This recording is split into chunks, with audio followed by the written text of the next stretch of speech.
And welcome back to another episode of the Monday Morning Marketing Podcast. Today we're joined by Aggie Meroni, and we're very excited to be talking about Facebook ads. Welcome, Aggie. How are you? Well, thank you very much for having me.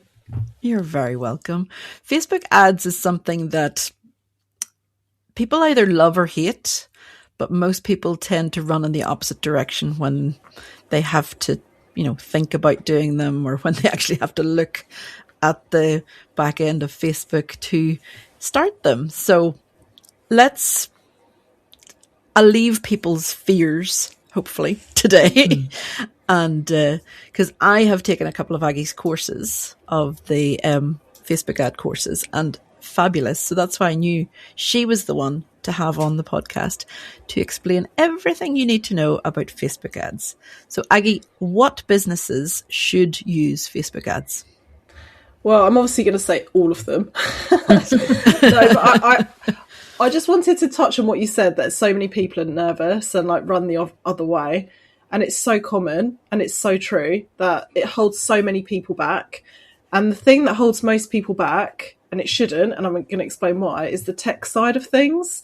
Because everyone that is kind of new to ads thinks, oh my goodness, this is so new, I'm going to break something, or I'm going to restrict myself, or it's like making me cross-eyed.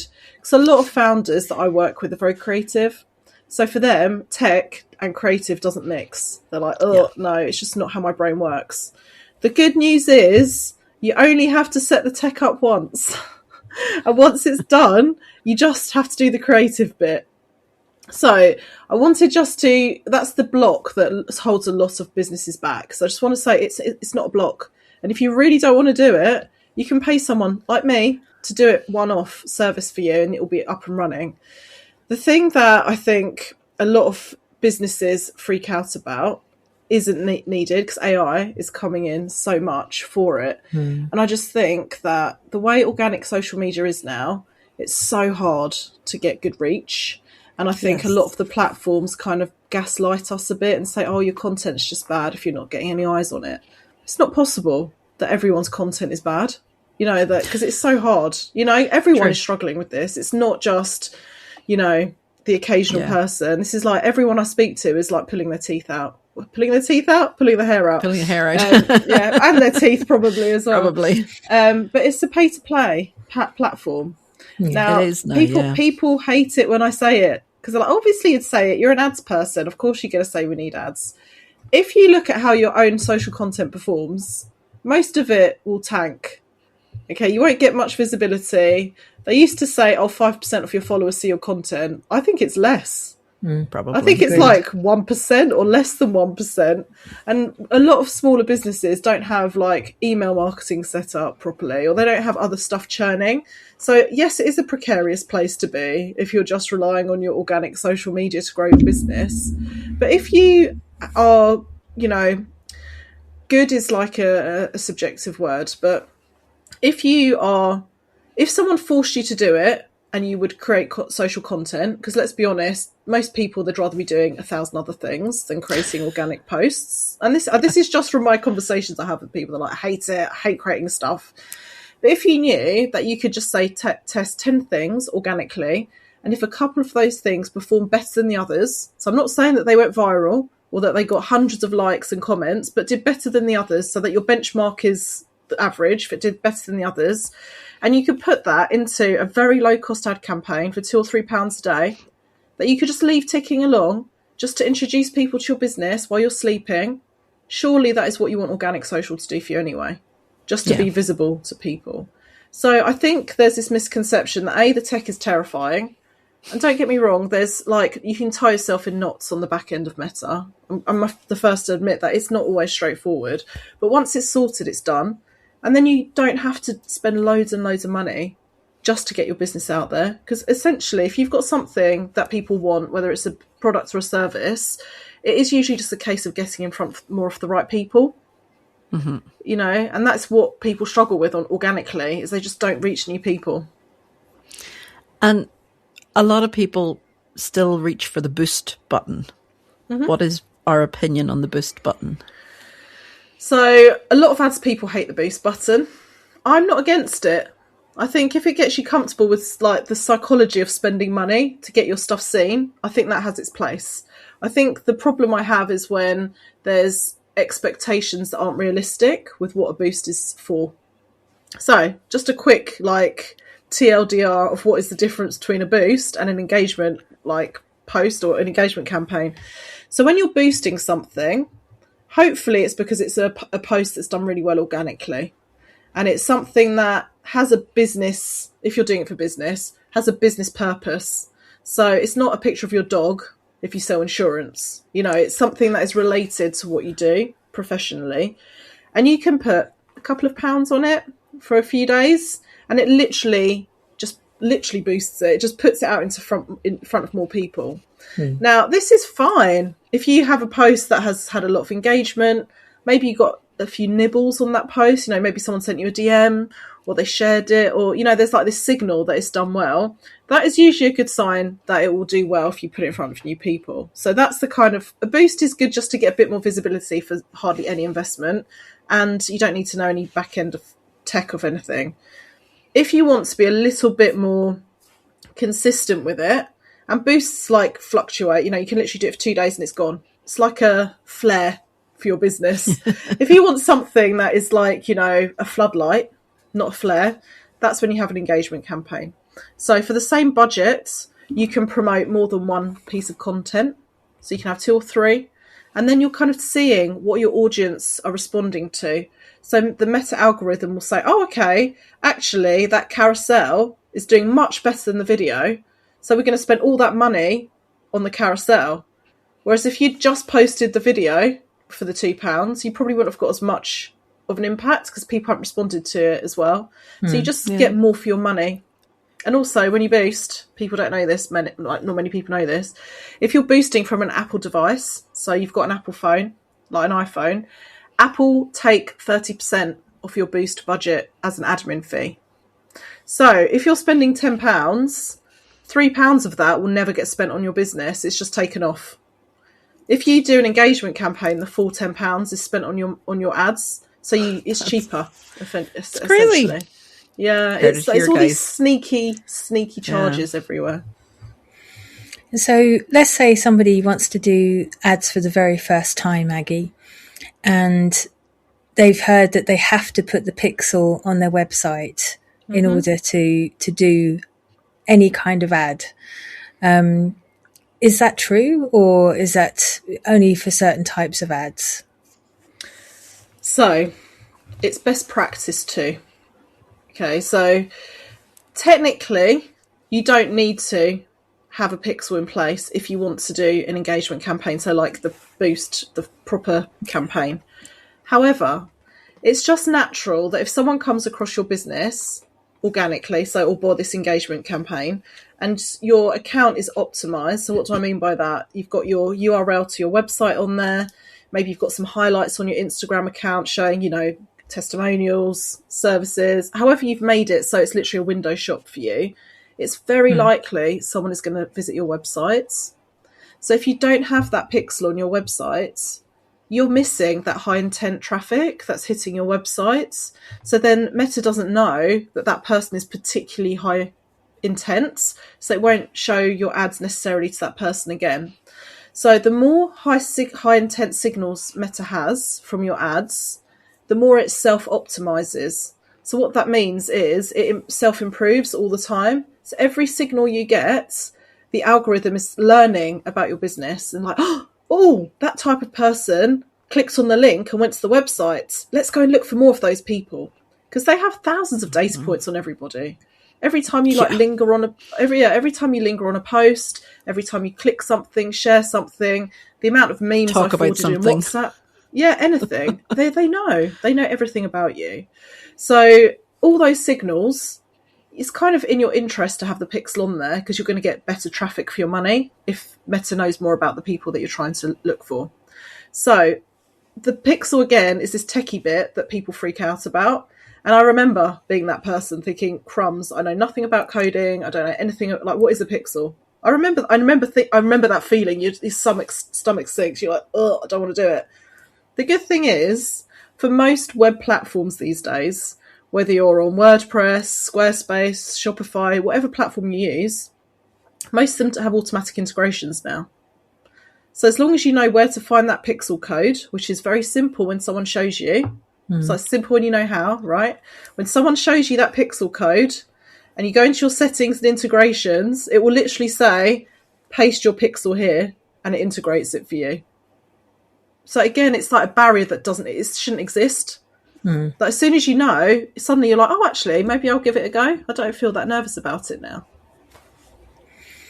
So I just got a quick follow-up question. What are the key elements of a good Facebook ad that converts? Ooh. My favourite topic. Okay, so you may or may not have heard that there was a massive algorithm update last year on Meta again. Well, actually, this is probably...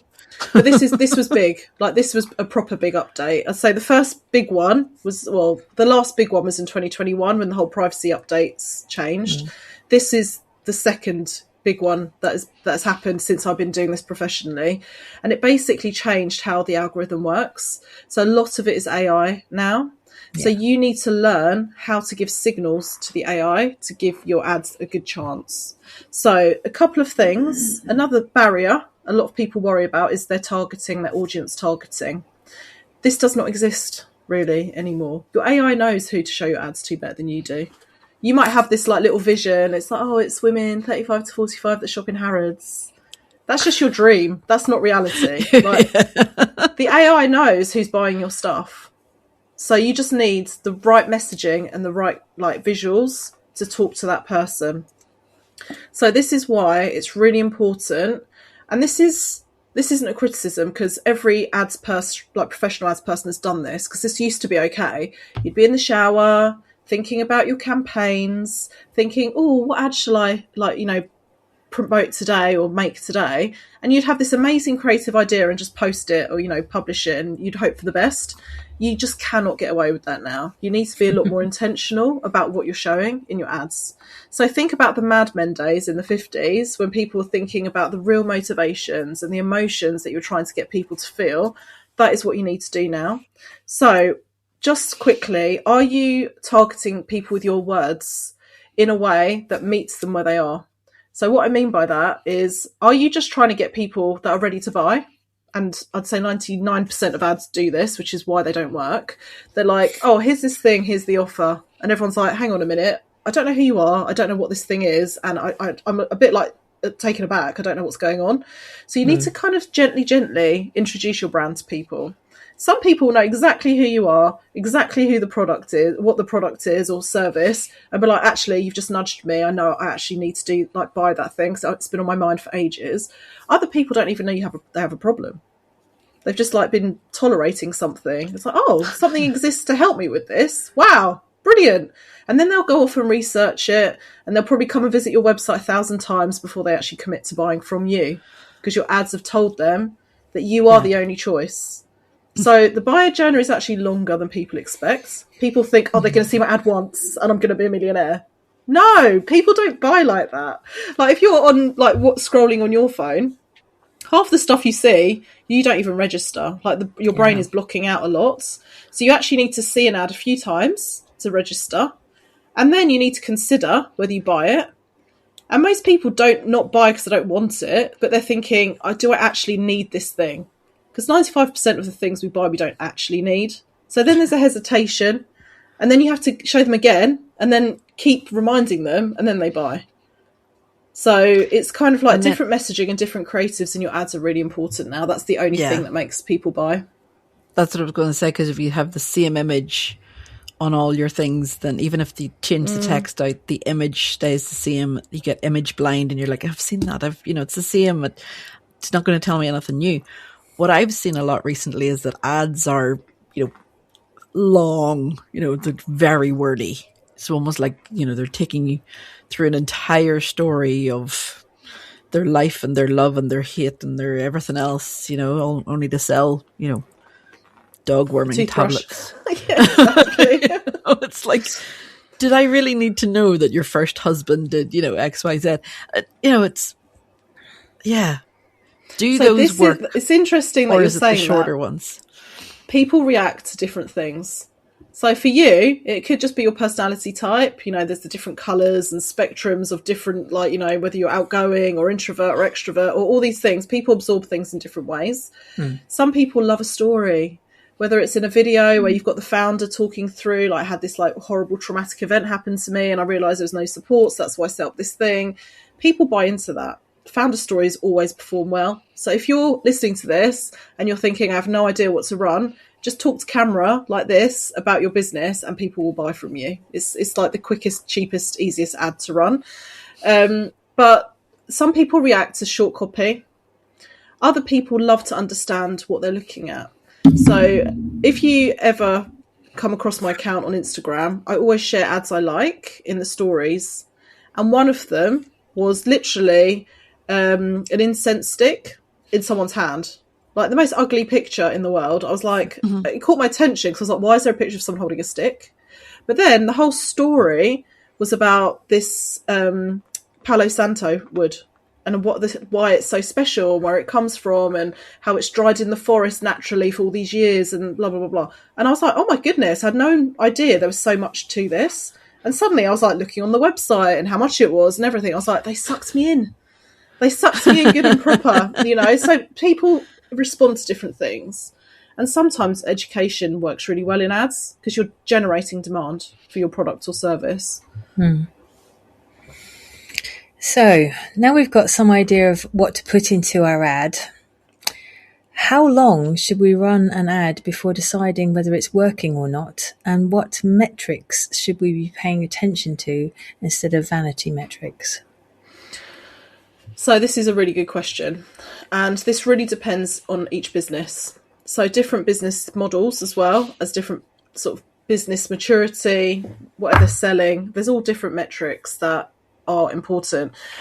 For example, I obviously work with e-commerce brands, so I'll start there. Most brands, actually this applies to all businesses, a lot of businesses will come to us and say, I need a ROAS of 5. That for me, the ads are working. I'm like, hang on a minute. Why are you saying that? Like, where have you got that number from? And 5 seems to be the magic number. Like, everyone that comes to me wants a ROAS of 5. I was like, okay, let's break this down. Like, why is it a 5? Now, you need to understand in your business what your break-even point is from ads. So how much is it costing you to acquire a customer? Or how much tolerance do you have for that? And that includes the cost of your goods. And if you're a service-based business, like how much does it cost you to deliver that service? Your team, the premises, your ongoing training, your operations. There's always an investment on your end to deliver the thing that you're selling. So you need to know where your break-even is monetarily on like an average order value or however much your service costs on average. Then you need to work out, well, am I in like a scaling part, scaling time in my business? Like, am I happy to take a bit of a cut in the profit to really grow the business? Or am I more in like a harvest period? So I actually need to build up my cash flow reserves. That's also going to impact how much you can afford to spend on your ads. Because some people are like, I just need to break even. And they're like, go for it. And they're really aggressive. So their ROAS, if they're going by that, is really low. It's usually very low. So they're like, yeah, we can be aggressive and like beat our competition in all the ad auctions. And this is how, if you ever see any businesses that massively explode with ads, it's because they've gone aggressive like that. Now, realistically, smaller businesses don't have that. They need a bit of a profit as well incorporated so they can actually pay themselves or reinvest into the business. Technically, any profit should be once you've paid yourself as well. It shouldn't be you're using that profit or the extra to pay yourself. So your number will be different then as well. And a lot of businesses don't take into consideration the lifetime value of a customer. So, for example, if you sell beauty products, you may break even or make a loss on that first lipstick you sell or that first conditioner you sell. But you know that every 2 months they're going to be reordering from you. So you'll make a lot of money in the long term. It's just that initial sale. So I usually find less mature businesses don't look that far ahead. And that's actually stunting their growth. So there's no like easy answer to your question, just to put it out there. You need to really understand the numbers that are like relevant to your business. And just even if you're in a particular niche, say you sell window cleaning services and you're like, oh, okay, well, I can afford to spend £1,000 a month on ads, and I know that I can afford to spend £5 a month, or £5 per lead for my business. Your competitor might be spending completely different, and he or she, I'm not going to, there are female male window cleaners, they might be able to tolerate a £10 cost per lead. So, and they have exactly the same business, but maybe their sales process is dialed in, so they convert more people, or maybe they convert less people, or, maybe they outsource, they subcontract. So, everyone's got little nuances to each business. So that's why I hate it. I'm like, oh, but my competitor's doing this. I was like, I literally don't care. I don't care what your competitor's doing from that perspective, because you have no idea what they're aiming for. Yeah. So it's really important to stay in your own lane. You can spy on your competitors' ads, can't you? There's that option in the back end Meta ads library. So tell our listeners a little bit about that and why it's important or not important to go and look at that. So when you're deciding what ads to run for your business, I absolutely believe you should go and have a look around at what your competition's doing. Now, this isn't to copy them, absolutely not, and I'll explain that in a sec. But just to understand, like, what are people promoting in my industry? What's the pricing? You need to kind of get a lay of the land, because you don't want to be a massive outlier if you sell very similar things, or maybe you do, maybe it's your positioning or whatever. But I always find that meta ads library, if you copy, it's a bit like the blind leading the blind, because you have no idea what they're up to. Most of the time, they're not sure themselves. And this is just because I've seen behind the scenes of a lot of businesses now. Everyone's kind of muddling along, like trying to figure out what's working for themselves. So if you're suddenly copying someone that has no idea what they're doing, how do you know what's going to work? Yeah. And also, I see lots of terrible ads. And when I say terrible ads, just ask yourself the question, when you see an ad, so what? You see a picture or, a bit of messaging, and if you think, what is the point of this ad? That is the so what test. And lots of brands just put anything up, and you're like, I literally don't know the point of this ad. So, you might look at your competitors' ads now and be like, yeah, it's trash. I'm not copying anything like that. So I think get inspiration, get a lay of the land, benchmark yourself, maybe. And I'd say take inspiration, like maybe like the composition of something. Like, oh, it's quite interesting they did an outdoor shot there. That would work better outside, but in a different location or different theme for me. So I say, yeah, proceed with caution is my word on that. Okay. Okay, so let's discuss the future of ads. With all the changes around privacy and tracking, how do you think Facebook advertising has already evolved? And where do you see it going next? Ooh, good question. So if Zuckerberg, who's the CEO of Meta, has his way, by the summertime, my job won't exist.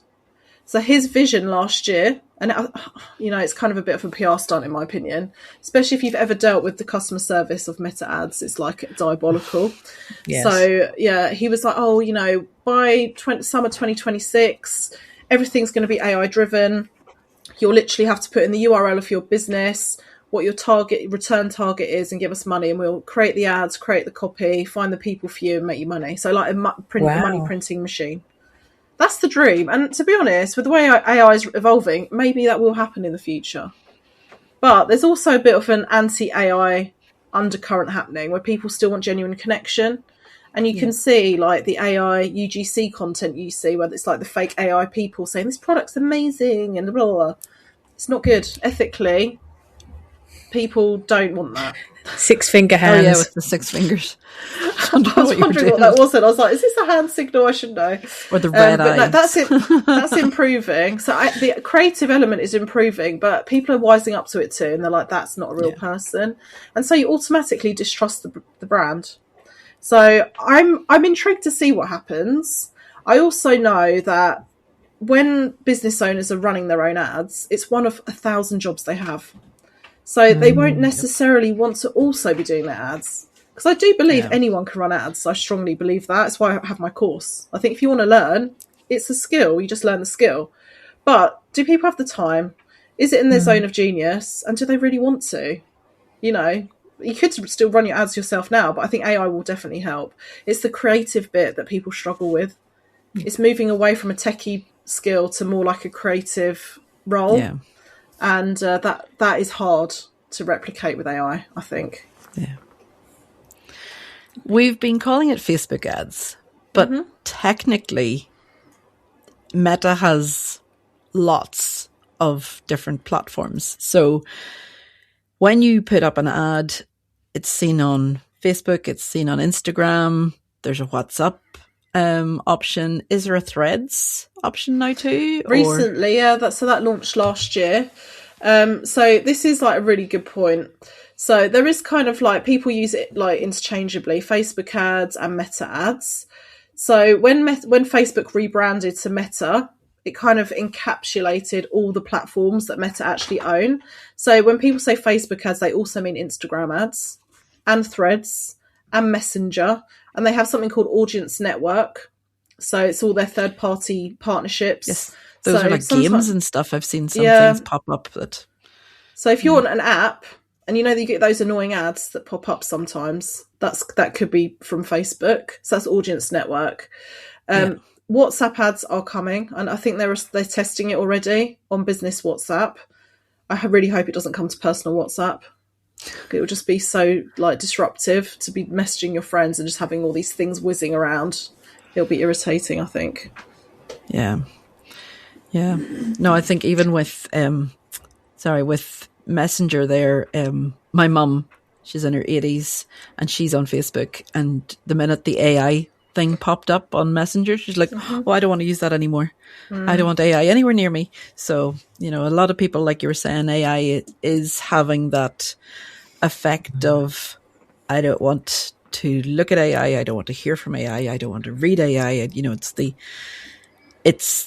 the anti to a certain extent way. So the more genuine and the more authentic, and we've heard that word so often, but it is becoming like more of a reality that you need to be yourself online, zero filters, zero voiceovers, zero, I know. I'm not there with the filter thing. I think the world needs me to have a filter on Instagram.